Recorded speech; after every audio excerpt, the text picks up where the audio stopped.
Olá, sou José Roberto, gerente de talentos, diversidade, inclusão, equidade e pertencimento da WestRock.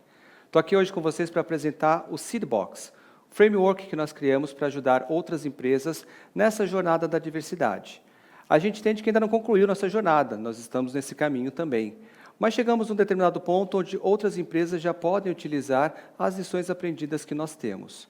A ideia de criar um framework é que cada empresa possa adaptá-lo de acordo com as suas necessidades, de acordo com seus negócios e tamanho de cada corporação. Se chama Seedbox porque cada letra representa um passo dessa jornada. Vamos lá? Eu vou apresentar de forma macro e depois a gente entra no detalhe de cada um desses passos. O primeiro passo é sponsorship, então definir um papel da liderança nessa jornada. Segundo passo, environment, mapear de forma sistêmica, o que você tiver de sistema de dados ou a situação atual da sua empresa hoje. Depois, nós temos envisioning, que é idealizar o futuro. Você tem que saber aonde você quer chegar. O quarto passo, ele é bastante voltado para a indústria. O quarto e o quinto passo são passos que nós pensamos voltados para indústrias, mas que podem ser pensados para qualquer outra empresa.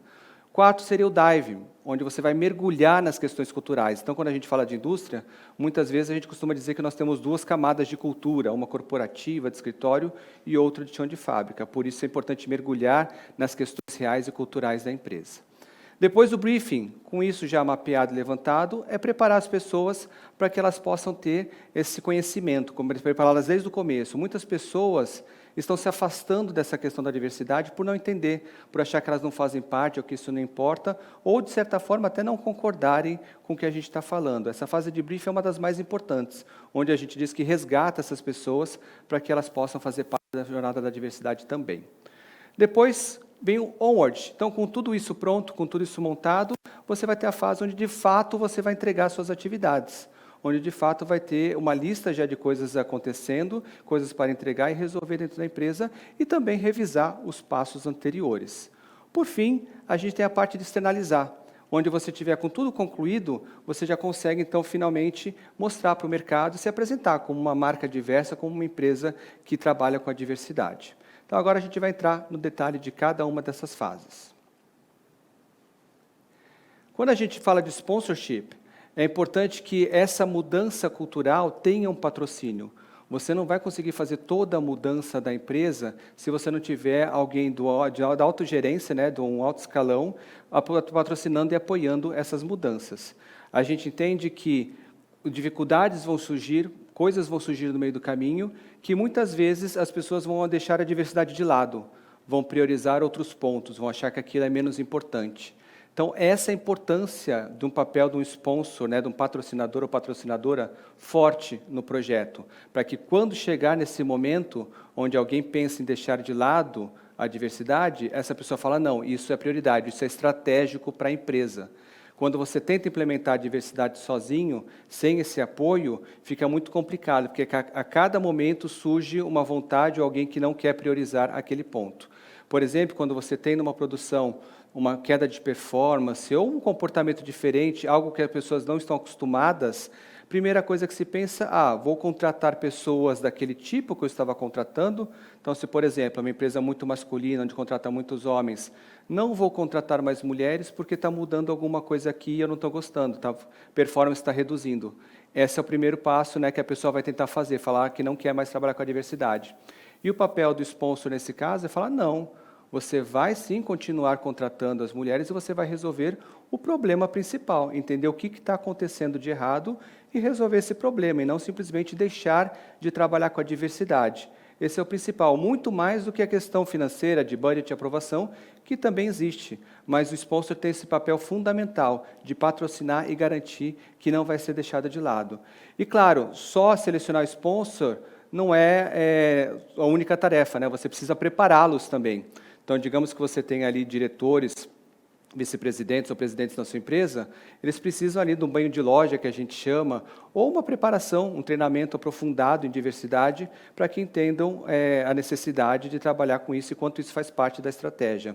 Hoje a gente tem diversos estudos de mercado que mostram o quanto a diversidade apoia os negócios, o quanto os negócios são mais inovadores, entregam mais rápido, entregam soluções inovadoras, quando trabalha com diversidade. Essa é a importância de você ter um patrocinador forte, que vai garantir que isso faça parte também da estratégia da empresa. Então, o treinamento da liderança é uma das fases que a gente coloca aqui como importante. Definir também quais são os papéis desses sponsors, ou seja, o que vai ser requerido deles, de quanto tempo eles vão se reunir e como isso vai funcionar. Então, esse é o primeiro passo. Segundo passo que nós temos é o environment. Então, você tem que fazer um mapeamento do ambiente atual, né? Para saber aonde você quer chegar, você tem que saber aonde que você está hoje. Primeira forma de fazer isso é olhando os dados históricos, o que você já tiver hoje de informação. Então, sistema de folha de pagamento, questionário de desligamento, qualquer outra informação que você tenha, censo interno, buscar essas informações e estudá-las, né? Coletar esses dados é muito importante. Depois, com essa atividade de olhando esses dados, vocês vão perceber diversas informações que estão faltando. Né? Nesse processo, no nosso caso, a gente também percebeu que faltava, por exemplo, no nosso sistema, um campo de orientação sexual, de identidade de gênero, e construímos isso no sistema e fizemos uma campanha interna para que as pessoas preenchessem. Também pedimos, por exemplo, para que as pessoas revisassem a informação de raça, de etnia, porque era uma informação antiga. Antes, aqui no Brasil, a gente praticamente não utilizava essa informação. Então, a importância dessa informação ter sido atualizada pelas pessoas e também se a pessoa possuía ou não deficiência. Era uma informação que já estava lá no sistema, mas que muitas pessoas, ao longo da vida, podem ter adquirido alguma deficiência ou simplesmente estava incorreto no sistema porque elas não informaram. Esse processo é importante fazer essa revisão desses dados e correção do que estiver faltando, até para que depois, lá na frente, você possa utilizar efetivamente esses dados. É importante também nessa fase analisar essa informação buscando padrões, buscando comportamentos. Então, por exemplo, você pode ver que em uma determinada fase, uma área diminuiu ao longo do tempo a quantidade de mulheres, ou de pessoas LGBT, ou de pessoas pretas. Será que foi alguma mudança intencional? Será que foi uma troca de algum gestor? Então, isso é que é importante você colocar e entender, quando você analisa esses dados, você começa a buscar padrões para entender as ações que elas impactam na diversidade dentro da sua empresa. Depois nós temos também o resolver esses gaps, conforme eu falei, e corrigir esses dados. Legal. Próximo passo que nós temos, o Envision. Então, quando a gente fala ali de idealizar o futuro, né? Nesse momento você já tem um patrocinador para o seu projeto, para essa mudança, você tem os dados básicos, e agora você precisa saber onde você quer chegar. Uma das coisas que a gente fala é que se a meta ela só é definida no papel, ela tem pouco valor. Essa meta ela tem que ser real, ela tem que ser verdadeira, então ela tem que estar na estratégia da empresa. Você pode publicar essa meta ou fazer o cascateamento, né, da liderança, no bônus da liderança, de alguma forma assim, para que garantir que todos os líderes estejam envolvidos ali com a diversidade. Você pode também se associar com órgãos, entidades como ONU Mulheres, Ethos, ONU Livres e Iguais, para garantir o compromisso da empresa em busca da diversidade. Com base nesses dados coletados, você começa a definir, então, quais são os grupos que têm menor representatividade na empresa. Quais serão que são os vieses da sua empresa? Porque eu percebo o seguinte, a gente tem feito muito benchmark, né, no mercado onde a gente começar a fazer esse trabalho, e muitas empresas, e a gente mesmo, a gente tende a copiar o que as outras empresas estão fazendo. Então, a empresa X foi lá, criou um grupo de pessoas assim, criou um grupo de refugiados, criou um grupo de pessoas de mais de 50 anos, eu vou lá, vou fazer igual também. Mas será que esse é o viés que sua empresa tem? Será que esse é o público que está faltando? Ou esse público que é tratado de uma forma inferior dentro da sua empresa? Por isso que o passo anterior, ele é muito importante, para que primeiro você defina quais são as suas necessidades e depois, aí sim, consiga trabalhar e criar esses grupos conforme a necessidade da sua empresa e conforme a mudança que você está almejando ali alcançar. Por fim, nessa fase ainda, você define os KPIs. Né, KPIs e não só KPIs de contratação, isso é importante. A gente usa, por exemplo, na WestRock, um KPI principal que é o da base. Quando eu falo que eu tenho que ter X% de mulher em um determinado ano, isso já inclui a contratação e a permanência dessas pessoas, não apenas ficar contratando. Então, a gente não tem nenhum KPI voltado para a contratação. A gente tem o da base total, que já inclui contratação, permanência. Então, isso é muito importante trabalhar para você também não ter falsos KPIs. E outros, não adianta só contratar também, a pessoa está ali porque não tem outra opção, não tem outra oportunidade. Você tem que também fazer KPIs de engajamento, de pertencimento, análise de equidade salarial, tudo isso são informações importantes para você levantar nesta fase. Próximo ponto que nós temos, o Dive. Então, no Dive, a gente vai mergulhar nas questões da diversidade, né? Quando a gente fala ali dessa questão da indústria, quando a gente tem ali, talvez, 2 camadas, muitas vezes, né, uma dificuldade, a gente costuma fazer live, e daí a live, nossa, entra bastante gente, tá bom, mas o pessoal da operação está trabalhando, não entra na live, né? Eles estão lá ocupados, não vão entrar na live. Então, muitas vezes a gente acaba segmentando, achando que está entregando informação para todo mundo, quando na verdade não está. A comunicação ali acontece ou por WhatsApp, ou por algum painel, ou por cartaz na empresa, de forma diferente. É importante mergulhar nessa cultura, entender o que está acontecendo lá. E, às vezes, a gente se surpreende também por considerar, acho que existe um preconceito de achar que quem é da produção talvez não vai ter dificuldade de entender a diversidade, ou talvez não goste. E a gente tem se surpreendido positivamente. Acho que tem um choque inicial, sim, mas depois a gente percebe que as pessoas que trabalham na produção se adaptam muito mais rápido a questões da diversidade, a trazer mais diversidade e interagir com pessoas que antes elas nem estavam acostumadas porque a gente não contratava. Então, passado o susto inicial, isso tem acontecido de forma muito dinâmica e muito rápida dentro da nossa empresa. E aí, legal, o que a gente pode fazer dentro dessa fase? Por que ela é importante? Entender o que está acontecendo sem julgamento. Então, você quer, nessa fase, coletar o máximo de informação do que as pessoas pensam de verdade, do que elas acham de verdade. Então, se tem alguém que tem um pensamento racista, um pensamento machista, você quer que aquela pessoa se sinta confortável para se abrir nessa fase. Não é nesse momento que a gente vai tratar e corrigir esse comportamento ou esse pensamento. Né? Comportamento acho que nem poderia ter, porque nem deveria estar na empresa se tivesse um comportamento desse tipo. Mas o pensamento, né, o que a pessoa acredita de verdade, nesse momento você quer obter sem julgamentos. Então, para você conseguir extrair tudo isso, tem algumas formas que a gente traz aqui, algumas ideias de como isso pode ser feito. Primeira delas, contratar uma consultoria, algum agente externo que vá fazer esse levantamento para você, principalmente de forma anônima, né, que vai pesquisar ali com os funcionários, vai falar com os funcionários, com as funcionárias, de forma anônima, para você conseguir, de fato, extrair o que aquelas pessoas estão pensando. Outra forma de se fazer isso é através de rodas de conversa. Então, nas rodas de conversa, principalmente neste caso, por afinidade, né, por pertencer ao grupo. Então, a roda de conversa de pessoas negras, somente pessoas negras vão participar. Existem outros momentos, outras rodas de conversa, onde participa misturado, onde pessoas aliadas também participam. É importante o papel das pessoas aliadas nessa jornada. Mas, neste momento, para capturar, para fazer esse dive, capturar essa informação sem filtros, é importante que nessas rodas de conversa só estejam as pessoas daquela diversidade que está falando. Essa é uma outra forma, então, uma segunda forma de capturar essas informações sem filtro. Uma terceira forma que tem é por nível hierárquico. Então, em vez de fazer todos os caras, todas as pessoas, todas as mulheres, por exemplo, em vez de fazer uma roda com todas as mulheres, não, vou fazer com gerentes, vou fazer com analistas, vou fazer com estagiários, não misturar muito os níveis hierárquicos, porque pode ser isso, pode ser que uma pessoa não queira se abrir por conta que, não vou falar isso perto do diretor, não vou falar isso perto do gerente. Então, são todas técnicas que a gente pensa que pode ajudar a extrair da melhor forma possível a verdade, e sem nesse momento, lembrando, sem nesse momento ainda julgar.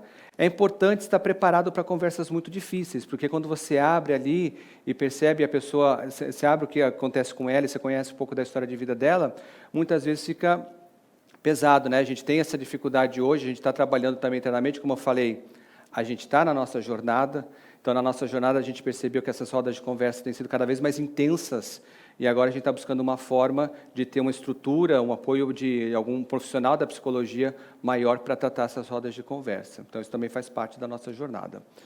Legal. Aí, o próximo passo que nós temos é o briefing. Então, no briefing, o que a gente vai fazer? Vai agora sim tratar esses pontos que foram levantados, né? Agora sim a gente vai ali entender o que foi, né, todas essas informações que a gente recebeu na fase anterior de dive, e na fase de briefing a gente vai explicar e tentar, o que a gente tem chamado, resgatar as pessoas desde o começo. Né? A gente entende que nessa jornada da diversidade, muitas pessoas estão ficando pelo caminho, porque a gente chega sempre com uma lista, né, a gente que faz parte dessa militância, desse discurso, a gente chega com uma lista de proibições, de, olha, não pode isso, essa palavra está errada, essa palavra não pode mais, essa palavra foi cancelada, isso aqui é machismo, isso é homofobia, isso é racismo, e não que essa lista esteja errada, essa lista está certa, né? Sim, é machismo, é racismo, a lista está certa. A questão é que ela não se comunica com uma parte grande do nosso público, principalmente nas fábricas. Essa lista dificulta muito essa interação com as pessoas, porque elas muitas vezes veem isso como algo inatingível, inalcançável. É um padrão de comportamento muito politicamente correto. Então, nada posso, nada, agora tudo estou errado, a pessoa acaba se fechando. Então, a ideia aqui não é mudar a lista, mas deixar ela um pouquinho para depois. Vamos primeiro resgatar essas pessoas, explicar a mudança de cultura da diversidade, o que mudou nessa cultura, qual cultura que a gente está vivendo agora, por que a gente não trata mais as pessoas da mesma forma, por que todo mundo tem que ser respeitado. Então, a gente começa com um discurso antes, e essa é a fase de briefing, onde a gente vai resgatar essas pessoas. Aqui, novamente, você pode utilizar uma consultoria, que pode ser que ajude na construção, ou fazer dentro da empresa mesmo esses treinamentos com os dados coletados no ponto anterior. Uma coisa importante sobre essa fase é a quebra dos silos ali, né? A gente se fecha, às vezes, num silo de resistência. Então, a gente chama, quando a gente estuda Change Management, a gente estuda os boicotadores velados. Então, são aquelas pessoas que não vão te falar abertamente que ela não acredita naquilo, que ela não considera aquilo verdade, que ela é contra. Ela fica quieta, ela fica ali velada, não fala nada, essa pessoa. E depois, daí, quando você está lá apresentando, fazendo o treinamento, essa pessoa está ali cochichando com a outra, falando, nossa, olha que mimimi, olha que vitimismo, que não sei o que lá, e contamina o ambiente geral ali com esse tipo de discurso. Então, essas são as pessoas mais difíceis de trabalhar, né, os boicotadores velados, que não te falam abertamente que são contra aquilo, mas que nos bastidores vão contaminando e vão influenciando outras pessoas de forma negativa. Quando você começa a fazer essa instrução e trazer mais pessoas para perto, trazer mais pessoas para o conhecimento, menos essas pessoas vão ter espaço, né? As próprias pessoas vão se empoderar e falar, não, olha, acho que isso que você está falando não é legal, acho que isso que você está falando não está de acordo, não. Então, ela começa a ganhar conhecimento e passa a ser também uma pessoa que luta em prol da diversidade. E mais importante nessa fase, como eu falei, é se aprofundar, né? É entender essa mudança cultural e garantir que as pessoas entendam que isso é uma coisa que está acontecendo agora no mundo. É uma coisa recente, é algo que a gente está vivenciando agora. Algumas pessoas não perceberam, ficam sempre com aquele pensamento de que antes não era assim, antes era diferente, no meu tempo não era assim. Então, essa pessoa precisa entender que as coisas mudam com o tempo e que aquele comportamento que antigamente era normal, era o comum, era o padrão, hoje esse comportamento não é mais aceito. Legal, o próximo passo que nós temos, aí outro passo importante quando a gente fala de indústria, é o briefing. Né? Então, o briefing foi anterior, é o onward. Você nesse momento está com todo o processo feito, né? Você já fez, então, recapitulando, a gente definiu um sponsor, um patrocinador, a gente levantou os dados iniciais, definimos as metas onde a gente quer chegar, mergulhamos no conhecimento real do que está acontecendo, preparamos as pessoas. Então, agora, toda essa parte de governança está praticamente montada. Você vai estar com uma lista, se você já não estiver entregando alguns pontos, como eu falei, é um framework, então ele permite que você adapte de acordo com as suas necessidades. A ideia aqui é que você dê continuidade a essa lista, que você dê continuidade às coisas que você precisa fazer. E aqui, bom, é começar a entregar e fechar esses pontos que ficarem abertos, que foram levantados. Colocar em prática essa governança e também a gente fala que é um ciclo PDCA, né? Não vai ter fim essa fase, é uma fase de entrega e contínua, você vai ficar rodando, o até simboliza esse círculo ali, que vai ficar girando e vai ficar continuando rodando essa fase eternamente ali, fazendo a entrega da diversidade. É importante manter o canal aberto, porque você foi lá, conversou com a produção, conversou com as pessoas do chão de fábrica, levantou as questões, levantou necessidades, você gerou uma expectativa. Então, é importante você fazer as entregas para atingir essas expectativas que foram geradas, mas também manter um canal aberto, para que, caso surjam outras necessidades, caso surjam outros acontecimentos, as pessoas possam retornar isso para você. Legal. E aí a gente vai para a fase final. Na fase final, o que nós temos? O externalizar isso tudo. Né? Então, você acabou de fazer toda a mudança ali na sua empresa, você fez um processo de governança que já está montado, já está girando e agora entregando as atividades, e aí sim, você vai se preocupar agora em externalizar. Muitas vezes a gente fica preocupado em copiar o que as outras empresas estão fazendo e percebe, nossa, a empresa X ou a empresa Y está lá fazendo uma vaga exclusiva para pessoas pretas e pardas, está fazendo uma vaga exclusiva para mulheres. Legal, mas entendo que aquela empresa estudou a necessidade dela para fazer isso. Aquela empresa entendeu que esse era o caminho dela. Não necessariamente você vai copiar esse mesmo caminho. Por isso que a gente fala aqui de todo esse passo antes de entendimento e revisão do que você está fazendo, das suas necessidades, antes de começar a copiar. Claro, essas ações, elas sempre ajudam a ter ideias, né? Elas ajudam a ter conhecimento, a se inspirar um pouco, mas não são ações que você queira simplesmente copiar exatamente como está lá, porque pode não suprir a sua necessidade. E através dessa apresentação, ela também faz parte da nossa própria fase de externalização. Né, estar aqui hoje gravando para vocês esse vídeo, é uma forma também de a gente externalizar o que a gente conheceu até agora e trazer esse conhecimento para vocês. E, por fim, a gente também utilizar isso como redes sociais, porque aí você passa a contar a sua própria história. Né? Você não precisa pegar um banco de imagens, um banco de modelos para fazer de conta que tem diversidade na sua empresa. Você pode fazer como a gente faz, que é utilizar foto das nossas próprias pessoas, nossos próprios funcionários e funcionárias, para apresentar as suas propagandas. Bom, com isso a gente conclui essa apresentação. Como eu falei, a nossa ideia aqui é auxiliar o maior número de empresas possíveis nessa jornada da diversidade. A WestRock entende que a diversidade não é um segredo industrial, é algo que a gente pode sim compartilhar com outras empresas, ajudar outras empresas, e dessa forma a gente está ajudando também a sociedade. Obrigado.